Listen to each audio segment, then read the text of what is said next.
That's a good question. A very good one. It sounds like a real cry from the heart, that, doesn't it? It must be echoed by millions of perhaps particularly younger people. It certainly was in my young life. Well, let's try to answer it, mustn't I?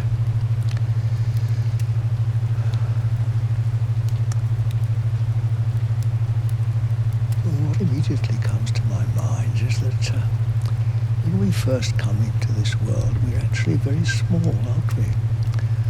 A newborn baby, not very big at all, is it? And then what happens? It grows, doesn't it? It gets bigger. This actually is a universal law in everything, isn't it? Life. It gets bigger. So the whole range of our life expands. Our experience expands. We learn, our mind broadens and expands. Maybe our depth of our feelings expands also. So it's understandable, perhaps, that perhaps that's not always so, that as we grow older, we understand more. Yes, I suppose that's a fairly general thing to say.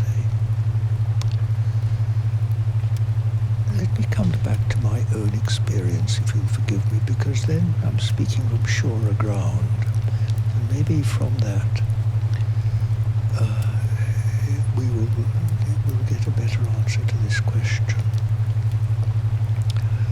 Because this question really tormented me as a young man. What should I do? And at one point, when I was 26, I abandoned a life in business, which didn't seem to me the right thing to do. I went out to South America with the rather vague idea of making the world a better place. I was a farmer and thought I would make the deserts green, grow more food for a hungry world. And after a year or so of attempting to do this, with some small success, but really nothing very much, I was sitting on a mountainside and something seemed to say to me to make home be home. And I've told this many times before on these videos, but it really was an important stage in my journey. And so when I came home, I looked for and found a school of meditation. I started to meditate. And almost immediately I began to get this sort of feeling. Wow, inside me was much more than I'd ever previously imagined. And when we were told in school that spiritual work is all about the individual discovering the universal, of course I didn't really understand what that was then, but sometimes I began to get a grasp of something bigger than just me. So I started to meditate, and now, almost 60 years later, I'm still meditating. And progressively, because it didn't really happen all at once, progressively I began to feel that this meditation was the most important thing I actually did. It's certainly been one of the few things that I've continued to do throughout my life, almost unfailingly, every night and morning since I was first taught as a young man of 26. Has the individual become universal?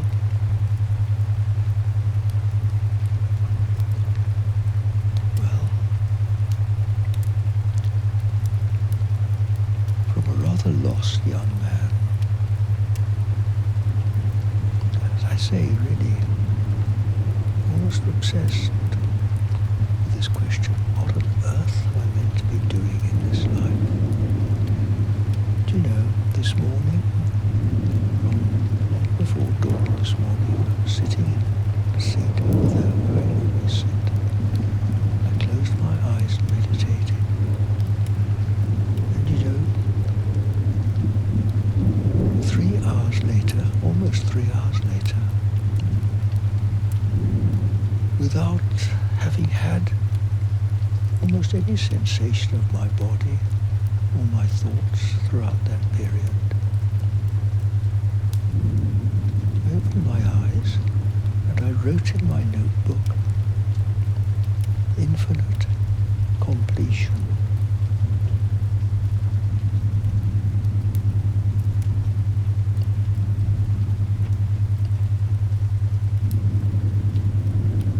Infinite completion.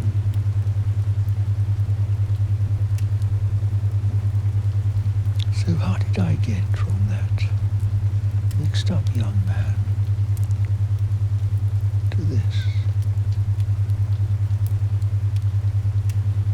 Well, I've lived many years, I've had many different experiences, but the one thing I would really pinpoint in this process is the practice, the daily practice of meditation. And as I've demonstrated many times, one of the best ways to illustrate what meditation does is this. You let go. You see, when my fist is closed, it contains quite a small amount of space, doesn't it? Almost no space at all. Indeed, not much of anything very much can be held within a closed fist. But when I open up my hand like that, it can hold everything, can't it? Without limit. So we go from limit to the unlimited. From what you could call the universal, I beg your pardon, to the individual, that's me, to the universal. Now, what use is the individual? Well, without repeating myself too much, because we've gone over this many times, the individual is really a product of separate existence. Way back in the beginning, you see, man is whole. Man is a spiritual creature. And he falls from that into, and of course in spirit, in this universality, there's one, isn't it? It's one. Again, just to recap, as it were, this presence that we're sitting in, this stillness, it may be invisible, but it's also indivisible, isn't it? It cannot be divided.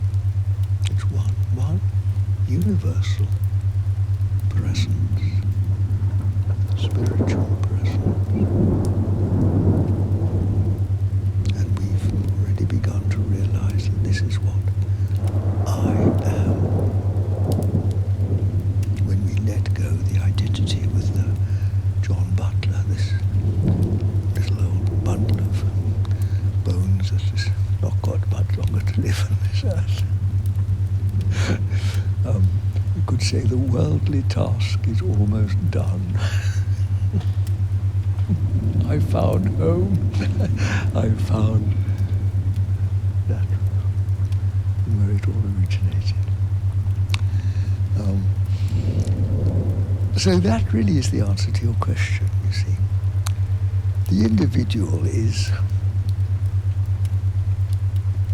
it of use or is it useless? Is it just an impediment? Is it just a mistake? Is it just an error? A child of darkness?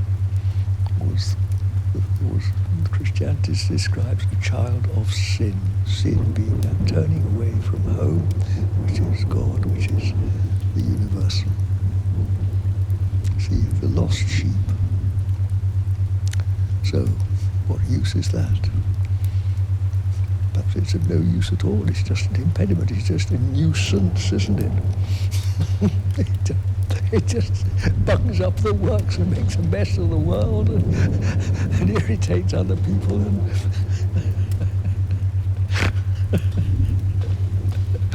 Of questionable use. But, you see, once that individual, by grace, good fortune, begins to turn towards something bigger, begins where to put his foot on the first rung of the ladder, called the spiritual ascent, and begins to work at this process of coming home, of rediscovering what he actually is. Then, of course, he begins to be of use, even in a little degree, even of use to himself. He begins perhaps to get the idea that phrase "to make whole, be whole" actually depends on me sorting myself out first before I begin to worry about being of use to other people. And then little by little, like a little spark within oneself, the divine spark may begin to grow. And of course, because we all influence each other, don't we? If you're angry and upset, people around you get caught up in it, don't they? If you're at peace, on the contrary, people feel quieter, feel comforted by your presence. So I have no doubt that we affect our surroundings. Gradually, the less of me, the more of God. Because you see, in discovering my uselessness, I begin to realize that in submitting myself to this greater being, this greater I am, suddenly you realize there is a higher authority. There's one that knows better than me. As old traditions say, God knows and I do not. Now, I can't hold the whole world in my hand, but as the old song goes, God holds the whole world in his hand. And as we gradually grow out of what we're not into what we are, then we begin to realize that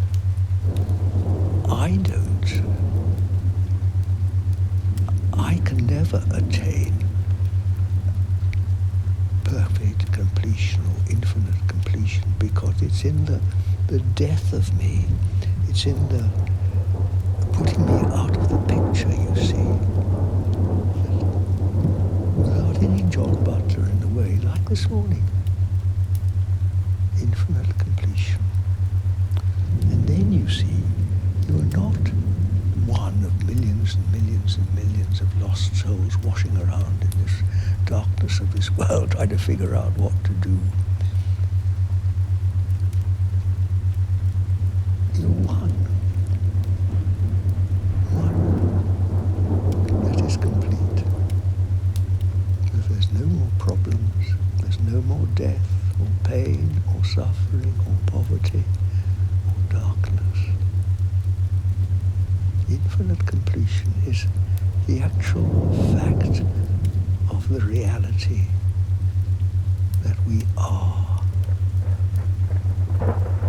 Does that include other people? Or where is the division? So, to come back to the question, the answer is both. use am I? No use as an ego. but once we begin to get our teeth into something better and begin to grow towards what you may call truth, then we begin to be of use, and ultimately we may find the real work and the purpose of our whole mortal existence has been to find this ultimate perfection which embraces all things.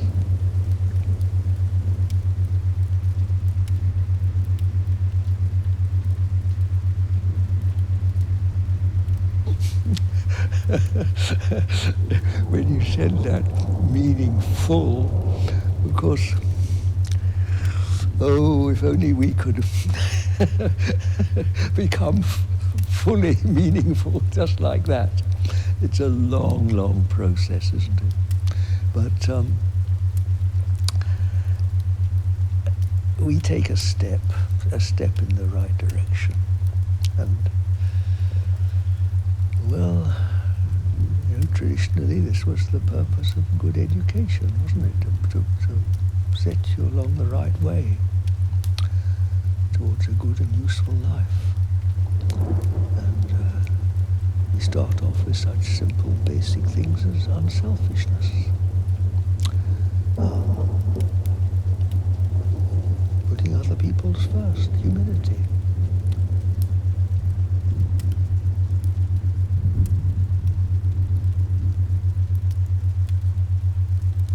Well, use your common sense, my dear. Just observe and question the validity of that statement.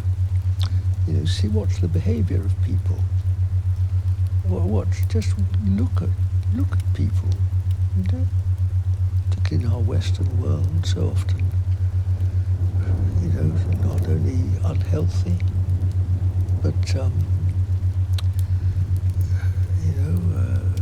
shut up in their own lost world, walking along like bananas with their heads bowed, not present at all, but just lost in some few past, or lost in either in some imagined future or regretted past.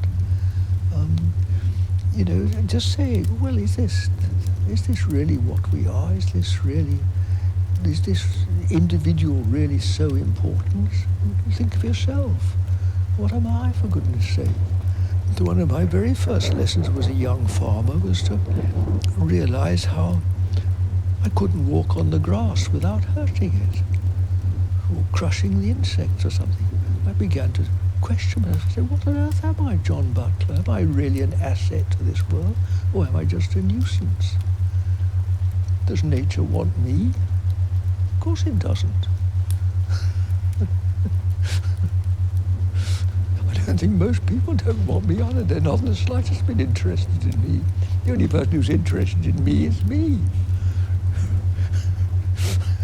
Most people switch off as soon as I start talking. People are just interested in themselves, aren't they? Everybody is. So we all talk, and nobody is interested in anybody. Not really. We just wait for them to stop so we can start talking again. You question this Western assumption, which is only an assumption that the individual's worth something. Let me just take you back to a very interesting event in history. You may know that to begin with, the Christian church was what Jesus lived in the Middle East in Palestine. And the early Christian church was founded in Constantinople. And Rome was then sort of a branch. And at that time, there was a great argument in the church. Christianity, some of you may know, has something called the Creed, in which it says spirit. Now, spirit, we've talked a lot about spirit, proceeds from the Father and the Son. Now, the biblical words in the Bible are slightly sort of ambiguous. They can be read different ways. And the Eastern Church has always read that the Spirit proceeds from the Father, not the Son, the Father, the original. In the Western and Rome like to think of it proceeding from the Father and the Son. And this developed into one of these great arguments, which led to what's called the Great Schism, when in 1054, I know that date, the Western Church separated from what they call the Eastern Church, which is really orthodoxy. And the Western Church developed into what those of us in the West are familiar with. First of all, it was Catholicism, Roman Catholicism, based on Rome with the Pope, and then all the various Protestant sects arose from those who protested. They didn't like the Pope, and they wanted to run the show more themselves. So there we are. So we have these great big two branches of Christianity. One in which you see the Spirit, which is in a way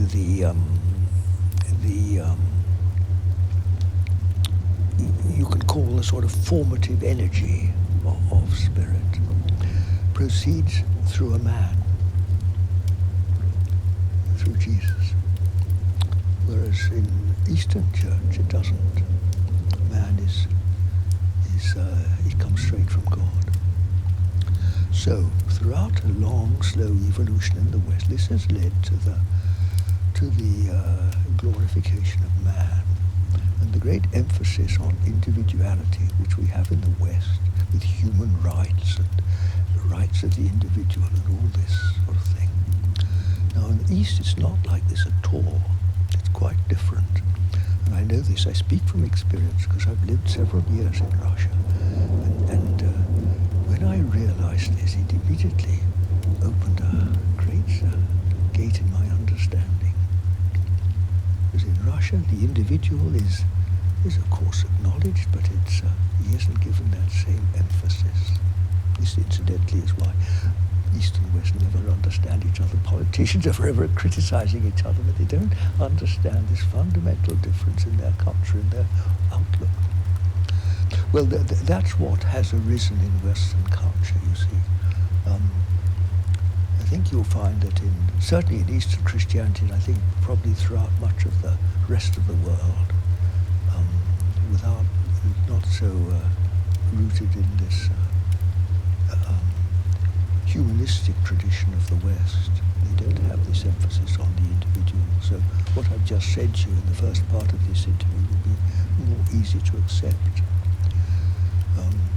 The individual is more considered as a part of the whole. It's not so much standing on his own individual rights, but incorporated in a family or in the village, in the community, where everybody works for the good of the whole rather than the good of the individual. In the West, there's individual, and because the emphasis is on the individual, which is of course the ego, it's selfish, and this is the root of all selfishness that is so rampant now in Western society. What's in it for me? My rights, what am I going to do? And the aggression that flows from that.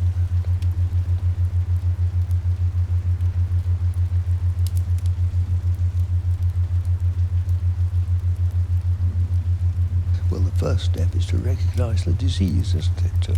To recognize that this almost, at least in political correctness, this unquestionable emphasis on the individual is actually very questionable indeed.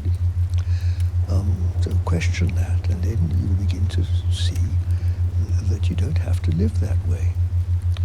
I mentioned unselfishness. Well, instead of approaching life with what's in it for me attitude, begin to think of, well, how can I serve?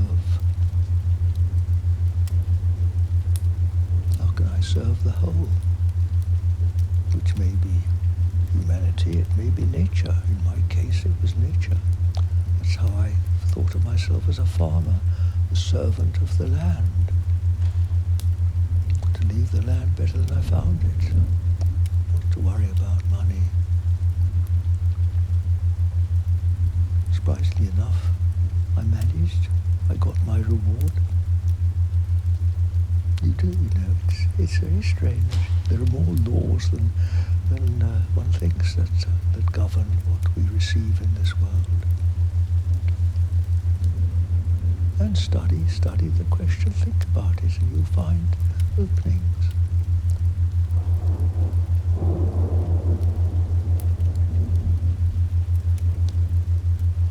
It's more blessed to give than to receive. The culture is full of good advice.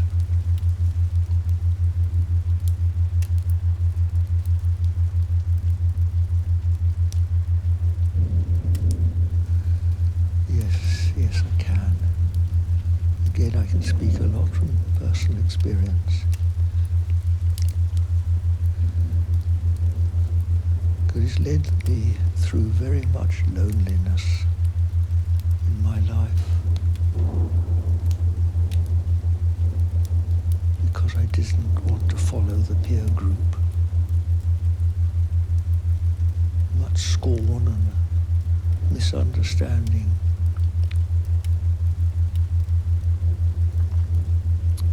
It takes courage to stand on your own, particularly when all those around you are mocking you and saying you're wrong and why can't you just be like other people? I've got an older sister. I remember one time in my life her looking across the table at me, at home this was, and with, I won't say exactly what was in her tone of her voice, but it wasn't very nice at all, saying, why can't you just be normal? Why can't you be like other people? But I couldn't. And some of us just can't.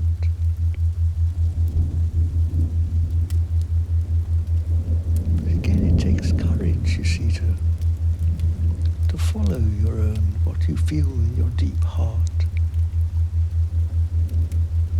Often you just feel that it's wrong.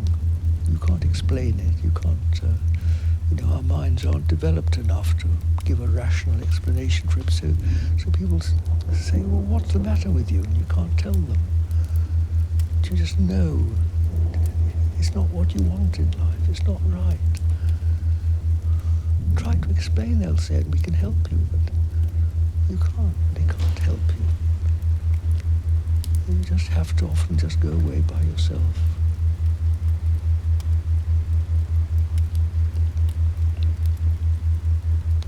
And then, strangely enough, doors open. Things happen. Follow your heart. That's good advice. Although I didn't understand that when I was first told that. I thought it was being selfish, and I thought that was the last thing one should do. Follow your heart, not your peer group, what society says you should do.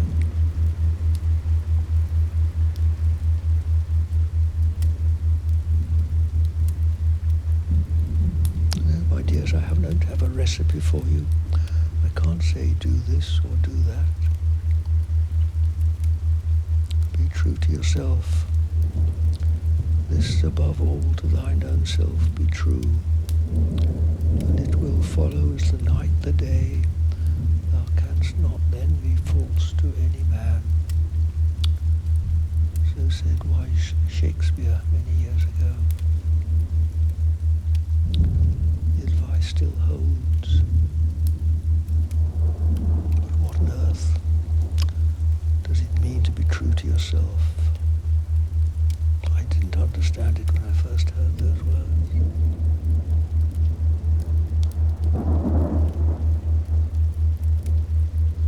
No, it isn't at all. Well, I suppose again we just have to learn by experience and, consider these stars Are they really worth it? What is it? What do they add up to? That they all come down to dust in the end, just like you and me? Learn a bit about their lives. Are they as complete as they seem to be? Have they got all the answers?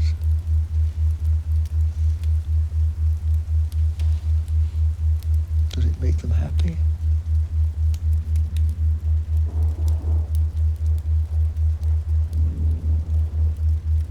Well, that's marvelous, isn't it? See, to reach that point is the beginning of maturity. Yes, we all start off like that, trying to change. And, for example, there's this new movement, elimination, what's it called? Extinction Rebellion. Well, as a young man, I would have joined that, absolutely. But you see, yes, we can diminish the amount of plastic, maybe, and probably can't cut down carbon emissions, maybe. But so what? We're all still going to die. Is it going to make people any happier? Is it going to fulfill the ultimate goal of human existence? Are we still going to be fighting each other? People have been fighting each other long before plastic was invented, or even motor cars were invented. And there's more to it than meets the eye, literally. And ultimately, we need to find the ultimate. Well, we start off with Extinction Rebellion, and God bless them, and may they do their good work. But there is more. Beyond that, you begin to realize that the greatest pollution in this world is not plastic or carbon emissions. It's actually me. It is this ego, the sin of me. I am the greatest pollution in the world. I, John Butler, this corrupt individual, which in the thank God, in the mercy of God, is condemned to die. I am the cause of the trouble in the world. It's not plastic, it's no good. Even the politicians aren't to blame, it's me. So this is where it starts from. Now then, swallow that one, my dears, and you're on the way to something better. That's the best thing you can do, is to acknowledge that the fault lies fairly and squarely. Now then, right, it's nice to take that on board, but even to a small extent you can begin to take that on board and now consider what wise people say. Just think what it might mean. The less of me, the more is God. Where is God? Look, it's very, very simple. Let me bring us back to here and now. Feet on the floor, bottom on the chair. Just listen. Can you hear the motor cars on the road? Look. Just watching Phil's eyes are blinking the other side of the camera. By being present, lo and behold, it opens up to this presence,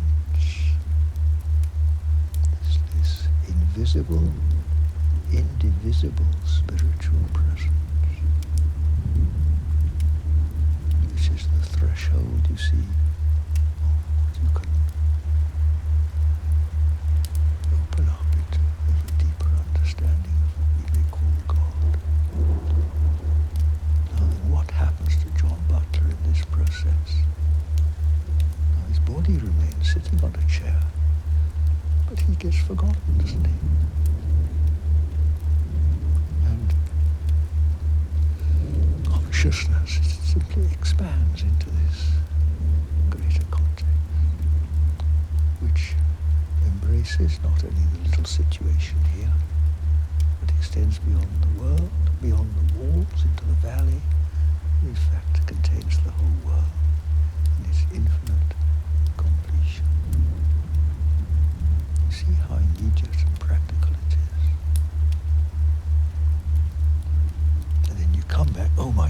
forgot something, what's for supper tonight? Or how did you get on with so-and-so, you see? And you forget it. You're back in the world of you and me. And this is the work. This is the work. This is what I started to do when I was 26 years old. And we just grasped a few sort of tail-end feathers at that time. Now I realize it is its infinite completion. Now you're never really too young to begin to get some understanding that there's something operating behind the scenes in this world which is bigger than me. So at first there is this intense loneliness and sort of almost a sense of failure because you're not like other people. But very soon one may begin to feel the comfort that probably comes with us more often being alone than with other people. Some people find it in communities, churches and things. There is this greater thing, and that, in the Bible this is called, it's one of the names given to Spirit, which is what I'm talking about, is the Comforter. And certainly a feature of this is, it is very comforting. It doesn't speak anything, but it puts, there's nothing you can see or describe really, but there is this sense of invisible arms that hold you, that you're not alone in this world. You have an invisible friend. Of course, the way it's secret to begin with, if you talk about it to other people, they'll just laugh at you. Well, these things develop slowly in the heart. I was only a very little child when I began to feel this. Gradually, as I moved more into the world of man and felt this loneliness and estrangement really from the world of most other people, so I gradually learned to turn more to this invisible comforter, which has gone on strengthening throughout my life and finally led me home.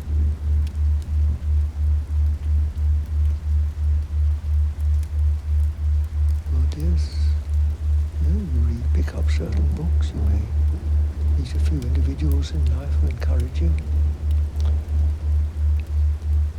Often found most encouragement from animals, It's amazing how comforting a dog can be, when all the world's against you, you'll find a dog will still lick your hand. The sun will shine on you, however horrible people are.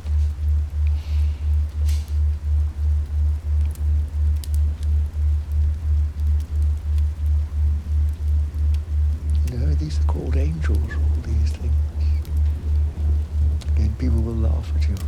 I wouldn't advise you to go around speaking these out in public. It's all right for me, and now people can laugh at me, I don't mind. But if you start talking about them when you're a little boy, people will probably think you're potty, but you're not. See, these natural comforters. One key is that they'll never criticize you. They'll never judge you. They'll never be unkind to you. Most people are endlessly like that, aren't they? So naturally turn to things that are kind to you, that love you. And you find they're the angels that help you go through life. You will understand this more as you grow older.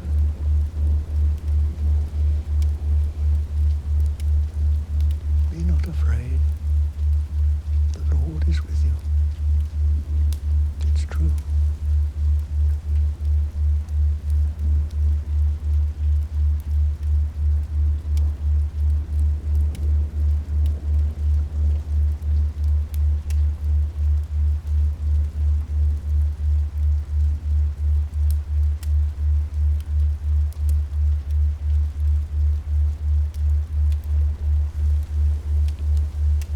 Hold everything, can't it? Without limit. So we go from limit to the unlimited, from what you could call the universal, I beg your pardon, to the individual, that's me, to the universal. Now, what use is the individual? Well, without repeating myself too much, because we've gone over this many times, the individual is really a product of separate existence. Way back in the beginning, you see, man is whole. Man is a spiritual creature. And he falls from that into, and of course in spirit, in this universality, there's one, isn't it? It's one. Again, just to recap, as it were, this presence that we're sitting in, this stillness, it may be invisible, but it's also indivisible, isn't it? It cannot be divided. It's one universal presence, spiritual presence. And we've already begun to realize that this is what I am. When we let go the identity with the John Butler, this little old bundle of bones that has not got much longer to live on this earth. You could say the worldly task is almost done. I found home. I found that where it all originated. So that really is the answer to your question, you see. The individual is it of use or is it useless? Is it just an impediment? Is it just a mistake? Is it just an error? A child of darkness was Christianity describes a child of sin. Sin being that turning away from home, which is God, which is the universal. See, the lost sheep. So, what use is that? Perhaps it's of no use at all. It's just an impediment. It's just a nuisance, isn't it? It just bungs up the works and makes a mess of the world and irritates other people and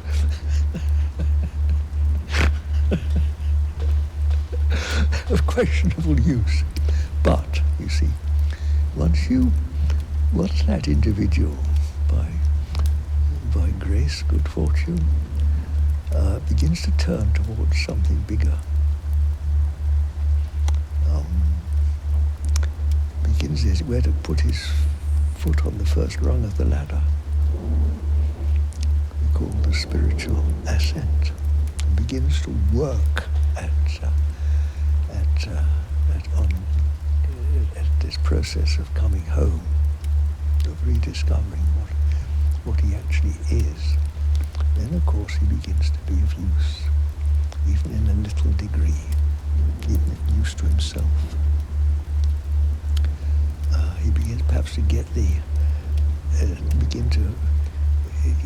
idea that phrase, to make whole, be whole, actually depends on me sorting myself out first before I begin to worry about being of use to other people. And then little by little, like a little spark within oneself, the divine spark may begin to grow. And of course, because we all influence each other, don't we? If you're angry or upset, people around you get caught up in it, don't they? If you're at peace, on the contrary, people feel quieter, feel comforted by your presence. So have no doubt that we affect our surroundings. gradually, the less of me, the more of God. Because, you see, in discovering my uselessness, I begin to realize that in submitting myself to this greater being, this greater I am, suddenly you realize there is a higher authority. There's one that knows better than me. As old traditions say, God knows and I do not.